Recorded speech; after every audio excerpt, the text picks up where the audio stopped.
안녕하세요. 코인크래프트입니다. 요즘 암호화폐 시세가 많이 떨어지고 또 횡보하고 있어서 많은 분들께서 힘들어 하실 것 같은데, 그래서 오늘은 이 암호화폐의 하락장을 대처하는 마인드를 어떻게 우리가 가져야 될지 이 이야기를 하기 위해서 영상을 만들게 되었습니다. 그래서 그림에서 보시는 것처럼 이 하수와 중수와 고수가 각각 어떻게 하락장을 대처할 수가 있는지, 그리고 여러분들은 이 셋 중 어느 위치에 서 있으시게 될지 결정을 하는 그런 계기가 되기를 바라면서 영상을 시작해 보도록 하겠습니다. 항상 모든 자산 사이클은 불장과 하락장을 반복을 하죠. 그리고 하락장이 왔을 때 누구나 불장을 다 기다립니다. 하지만 제대로 이 불장을 준비하는 사람은 생각보다 적다는 것입니다. 이 코인을 벗어나서 모든 자산 시장에서 고점에 물리게 되면 선택지는 크게 두 가지로 좁혀지게 됩니다. 첫 번째는 존버를 하는 것이고, 그리고 두 번째는 손절을 하는 것이죠. 어떻게 보면 둘 다 그렇게 틀린 선택은 아니에요. 하지만 문제는 우리가 그 사이 아무것도 하지 못한 채 가장 중요한 이 시간이라는 자산을 잃어버린다는 것입니다. 지금처럼 하락장과 횡보장을 오가는 이러한 순간은 단순히 가격이 하락하는 구간이 아니라 시장이 이 사람을 가르고 있는 이 체력 구간이라고 할 수가 있는데요. 결론을 말씀을 드리면 하수는 이 시간에 더 떨어지기 전에 자산을 팔아버리고, 중수는 이 시간을 버티면서 언젠간 오르겠지 하면서 시간을 아무런 의미 없이 보내게 됩니다. 그리고 오늘 이야기할 주제인 이 고수는 이 하락장과 횡보장을 정리하는 시간으로 보내게 된다는 것입니다. 그래서 오늘은 이렇게 다음 불장을 기다리면서 해야 할 일을 누구나 또 따라 하실 수 있게 체계적으로 정리를 해보는 시간을 갖도록 하겠습니다. 정말로 물린 사람에게 위험한 것은 손실뿐만이 아니라는 것인데요.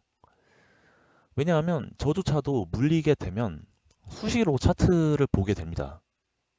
아침에 뜨자마자, 출근할 때, 그리고 자기 전에도, 심지어 저는 자다가 일어나서 화장실 갈 때도 차트를 보게 되는 경우도 있습니다. 하지만 결론적으로 우리가 차트를 보더라도 달라지는 건 없다라는 거죠. 가격은 움직이지만 결국 우리의 마음은 더 흔들리게 된다라는 겁니다. 이때 가장 위험한 것은 손실 자체가 아니라 바로 이 세 가지에 있는데요. 이 세 가지 첫 번째는 기억이 사라진다는 것입니다. 많은 손실을 보고 있는 과정에 멘탈 붕괴가 오고, 이러한 과정 속에서 내가 도대체 이 코인을 왜 샀는지에 대한 근거가 사실 사라지게 된다는 것입니다. 그리고 두 번째는 이 감정이 극대화된다는 거죠. 이 공포, 그리고 조급함, 분노, 그리고 조금만 올라도 흥분을 하게 되고, 이러한 감정 때문에 실제 제대로 된 판단을, 이성적인 판단을 할 수 없게 된다는 거예요. 그리고 마지막으로 세 번째는 우리에게 너무도 중요한 시간이 증발해 버리다라는 겁니다. 물론 어쩔 수 없이 일을 해야 하거나 하는 사람들에게는 그럭저럭 시간을 보낼 수가 있을 거예요. 하지만 100% 자신의 시간을 쓸 수 있는 사람은 많지가 않죠. 일을 하더라도 자신의 머릿속에 몇 퍼센트는 항상 차트로 가 있을 수밖에 없는 거죠. 100% 집중을 할 수가 없는 것입니다. 따라서 이 하락장은 우리에게 돈을 빼앗아가기도 하지만 더 무서운 건 우리를 멈춰 세운다라는 점이에요. 이 존버와 손절, 더 나아가서 고수는 여기서 하나를 더 하게 됩니다. 즉, 고민하는 시간을 실력 구간으로 바꾼다라는 것입니다. 결국에 언젠간 오게 될 이 불장에서 진짜 돈을 벌 사람들은 손절을 했거나 존버를 한 사람이 아니에요. 존버를 한다고 해서 다음 사이클에 왔을 때 정확한 타이밍에 팔 수 있는 사람도 그렇게 많지 않습니다. 결국 다음 불장에서 제대로 된 돈을 벌 수 있는 사람은 이 하락장과 횡보장에서 공부를 하면서 기준을 만들고 구조를 이해하는 사람들에게 돌아갑니다. 불장 때 돈을 버는 사람은 그 불장에서 공부해가지고 똑똑해진 사람이 아니라 그 전 사이클에서 이미 공부를 다 끝낸 사람이라고 할 수가 있는 거죠. 이 고수는 하락장에서 무엇을 할 수 있는지 세 가지 축을 설명을 드리도록 하겠습니다. 이 하락장과 횡보장은 이 정보의 소음이 줄어드는 시기라고 할 수가 있습니다. 불장에서는 유튜브나 매체를 통해서 엄청나게 많은 정보가 쏟아져 나와서 우리의 판단을 흐리게 만들죠. 하지만 하락장에서는 오히려 본질만 남게 됩니다. 제가 언제 이런 것을 가장 많이 느끼냐면 제가 암호화폐와 관련된 유튜브를 한 2년 정도를 진행하고 있지만 요새 정말 영상에 대한 조회수가 오르지 않는 것을 느끼고 있어요. 그만큼 사람들이 암호화폐에 대한 관심이 많이 빠져 있다라는 것을 느끼게 되고 있어요. 물론 이런 하락장에도 공부를 하거나 지적 호기심으로 인해서 꾸준히 시청해 주시는 분들도 계시지만 대부분은 지금 시장에서 다 들어갔다라고 판단을 할 수밖에 없을 것 같아요. 그래서 오히려 이 하락장에는 정보에 대한 소음이 줄어들 수밖에 없는 것입니다. 그리고 오히려 제대로 된 본질만 남을 수밖에 없는 것입니다. 그래서 정말로 고수는 이때 세 가지를 하게 됩니다.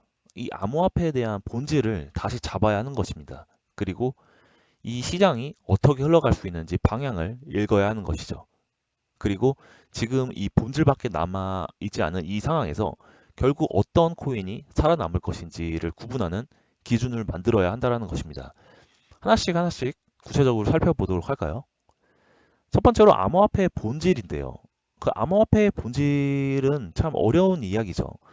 많은 사람들이 코인을 돈 벌기 위한 수단으로만 본다는 것입니다. 물론 맞죠. 저 또한 코인은 돈 벌기 위해서 하는 거라고 할 수가 있어요. 이거에 대해서는 저도 부인을 하지 않겠습니다. 하지만 그 이전에 있어서 이 암호화폐와 코인이 이 세상에 나온 이유는 훨씬 더 근본적이라고 할 수가 있는데 결국에 암호화폐가 나온 것은 은행이나 이 기관, 국가와 같은 이런 중앙화된 시스템에 대한 신뢰가 무너진 이 상황에서 중개자나 누군가를 믿지 않고도 우리가 신뢰를 거래할 수 있는 방법이 필요했고 결국 그 방법으로 인해서 사토시 나카모토가 비트코인을 만들었고 그게 발전을 해서 지금과 같은 이런 엄청난 시장이 우리에게 등장을 한 거죠.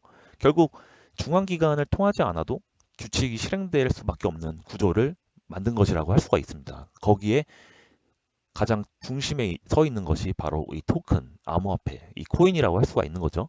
결국 이 블록체인이라고 하는 것은 기술이긴 하지만 다른 기술보다도 약간 철학적인 개념이 많이 들어가 있을 수밖에 없습니다. 따라서 이 철학을 이해하지가 못한다면 결국 가격이 빠질 때마다 이 도대체 암호화폐의 본질은 뭐지? 암호화폐는 결국 아무것도 없는 것인가? 우리가 정말로 이 허구 속에서 살아온 것인가?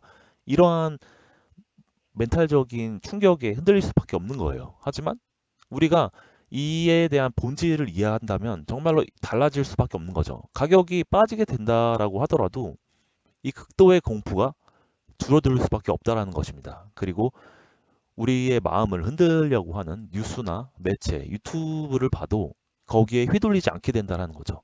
그리고 우리가 어떤 코인을 샀을 때 내가 무엇을 보고 샀구나라는 것을 남에게 설명할 수 있는 기준이 생긴다라는 거예요. 결국 투자에서 가장 강력한 무기는 결국 정보가 아니라 내가 이거를 왜 샀는지 명확하게 말할 수 있는 기준과 능력이라고 할 수가 있는 거죠. 한번 여러분들도 질문을 한번 해보세요. 이 질문에 대해서 답이 막히게 된다면 이 코인은 내가 모르는 코인이라고 할 수 있어요. 내가 산 코인이 어떤 문제를 해결하기 위한 코인인지, 그리고 왜 블록체인이 필요할 수밖에 없는지. 블록체인이 사실 따지고 보면 엄청난 기술은 아니에요. 결국 데이터 뭉치를 여러 개 분산시켜 놓고 저장을 하는 거죠. 어떻게 보면 굉장히 비효율적으로 저장을 하는 방법인데 왜 이 블록체인이 혁신일 수밖에 없는지. 그리고 암호화폐로 무엇을 할 수 있는지. 우리가 지금 암호화폐를 가지고 동네 마트에 가서 물건을 사거나 음료수를 살 수가 있는 게 아니죠. 실제로 이 암호화폐를 누가 쓰고 있는지, 그리고 이 암호화폐에 대한 경쟁자는 누구고, 그리고 다른 코인에 비해서 차별점은 뭔지, 이 질문을 한번 해보세요. 아마 질문에 답이 막히신다면 이 코인은 내가 모르는 코인이라고 할 수밖에 없습니다. 그리고 두 번째는 이 미래에 대한 흐름을 봐야 한다는 것인데요. 우리가 시장을 움직이는 건 단기적인 차트가 아니라 장기적인 흐름이죠. 결국 이 장기적인 흐름은 무엇으로 결정이 되나요? 연방준비제도에서 발표하는 금리 정책이나 이 뉴스에서 나오는 것들은 결국 장기 흐름이 아닙니다. 결국 장기적인 흐름은 이 시장의 규제가 어느 방향으로 가는지, 그리고 이 기관이나 정부는 무엇을 지금 준비를 하고 있는지, 그리고 이 시장의 실사용이 어디서 이루어지고 있는지, 그리고 이 인프라가 어떻게 지금 우리에게 오고 있는지, 이러한 것들이 결국 장기적인 흐름을 결정짓는 거죠. 따라서 하락장에 우리가 해야 할 공부는 내일 어떤 코인이 오를 수가 있을지 이 도박을 하는 것이 아니라 지금 세상이 어느 곳으로 흘러가고 있는지를 파악하기 위한 것이라고 할 수가 있습니다. 우리가 하락장에서 읽어야 할 네 가지 흐름은 다음과 같습니다.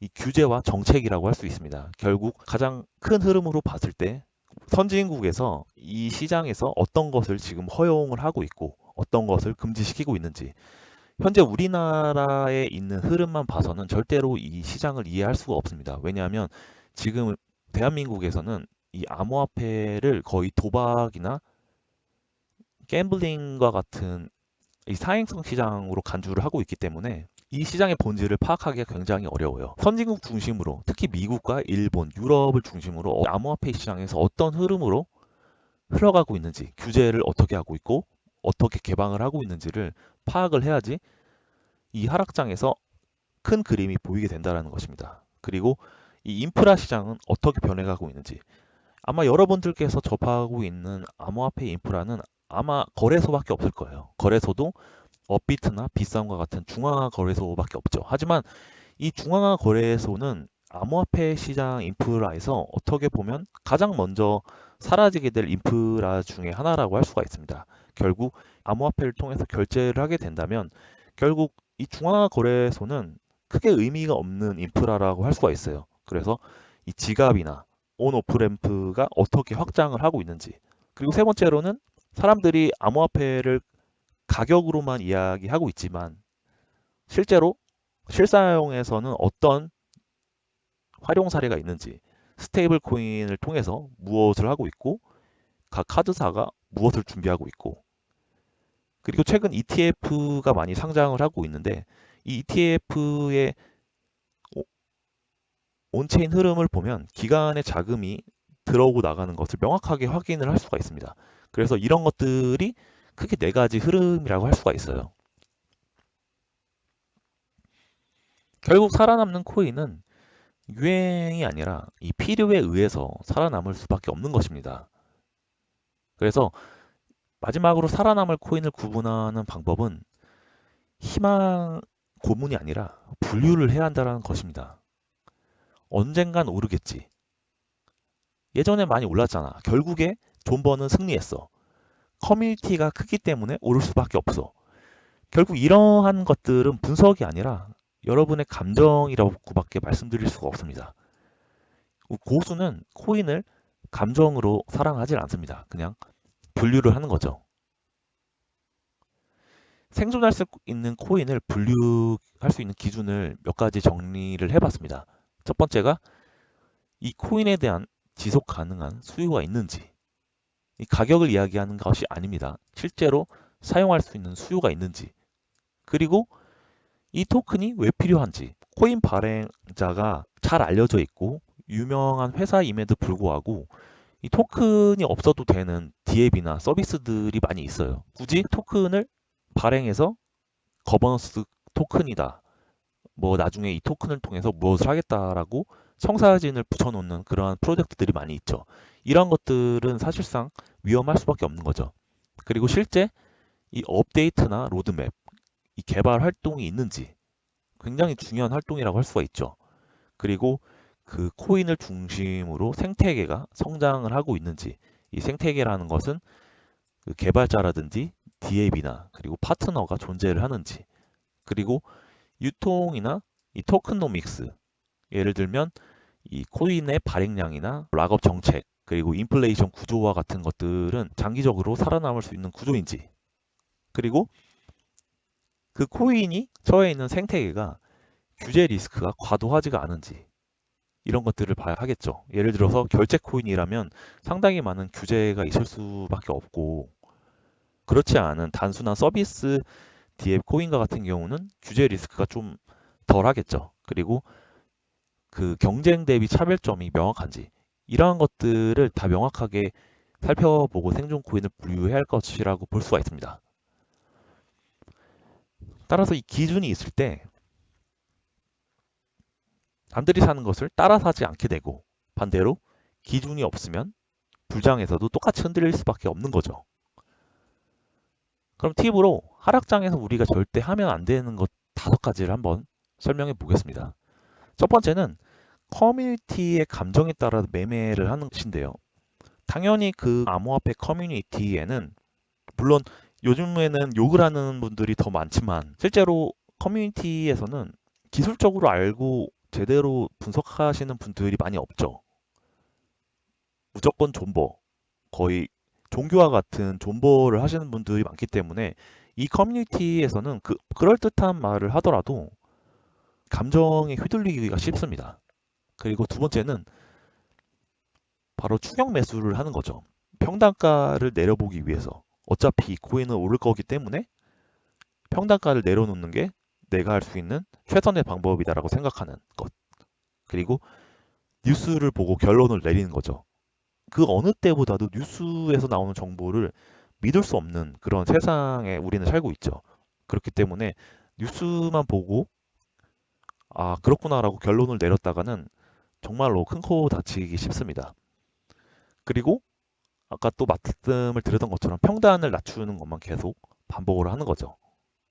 그리고 처음에 어떤 이유로든 내가 이 코인을 산 이유는 분명히 있었을 거예요. 그런데 나중에 하락장이 왔을 때는 그 기록이 없어지게 돼 있어요. 왜냐하면 사람은 원래 내가 생각하는 대로 믿고 싶어 하는 그런 존재이기 때문에 그러한 것들을 부정하기 위해서 그 기록을 머릿속에서 지워버리는 경향도 있습니다. 따라서 이 하락장이라는 것은 정말 사람을 이상하게 변화를 시키는 그런 시기예요. 그만큼 기억을 뺏어가고 그 기억이 잃어버리면 남는 것은 감정밖에 없고, 그 감정은 결국 투자에서 있어서는 안 되는 존재라고 할 수가 있는 거죠. 그래서 오늘 한번 해볼 수 있는 이 하락장의 생존 루틴을 이야기를 해볼게요. 이 거창한 계획은 아니고 작게라도 지속 가능한 루틴이 필요하다는 거죠. 그래서 내가 갖고 있는 코인을 3개 정도 적어보는 것입니다. 이 핵심적인 코인, 내가 가장 중요하게 생각하는 3개만 선택하는 거예요. 그리고 각 코인에 대한 설명을 한 문장으로 한번 해보시는 거예요. 이 코인은 어떤 문제를 해결하고, 그래서 이러한 토큰 정책이 필요한 거다. 그리고 세 번째는 이 질문에 대해서 막히는 코인은 결국 내가 모르는 코인이라고 할 수밖에 없어요. 결국 모르는 코인을 사는 것은 위험한 행위라고 할 수 있죠. 그리고 30분 정도만 공부를 해보고 5줄 정도라도 기억을 해보는 것입니다. 내가 배운 것 3줄, 그리고 나의 기준 1줄, 그리고 다음에 확인한 것 1줄. 이렇게 2주만 하더라도 여러분들은 고수로서의 체감이 오시게 될 것입니다. 차트가 무서워지지 않고 뉴스가 나와도 덜 흔들리게 되고, 왜냐하면 내가 무엇을 보고 투자하는지 말할 수 있게 되기 때문이죠. 불장은 언젠간 다시 올 수밖에 없습니다. 해 뜨기 전이 가장 어둡다고 이야기를 하죠. 하지만 그 불장이 무조건 내 편이 될 것이다 라고 생각하는 것은 굉장한 착각이라고 할 수가 있어요. 그 불장을 내 편으로 만들기 위해서는 우리가 지금 어떻게 하는지 그걸로 결정이 될 수밖에 없습니다. 결국 선택지는 둘밖에 없는 것처럼 보이죠. 하지만 진짜 선택지는 세 개입니다. 존버와 손절을 고민하는 시간을 이 기준을 바꾸는 시간으로 만드는 것. 그래서 다음 불장에서는 꼭 찍어서 들어가지 말고, 그리고 휘둘려서 들어가지 말고, 정말로 우리가 이해한 상태로 들어가야 한다는 것이죠. 결국 그것이 우리가 살아남기 위한 생존 전략이라고 할 수가 있겠습니다. 그래서 오늘 영상이 여러분들에게 이 하락장에 도움이 되었으면 하는 마음으로 영상을 찍어봤고요. 또 다음 시간에 좋은 영상으로 찾아뵙도록 하겠습니다. 감사합니다.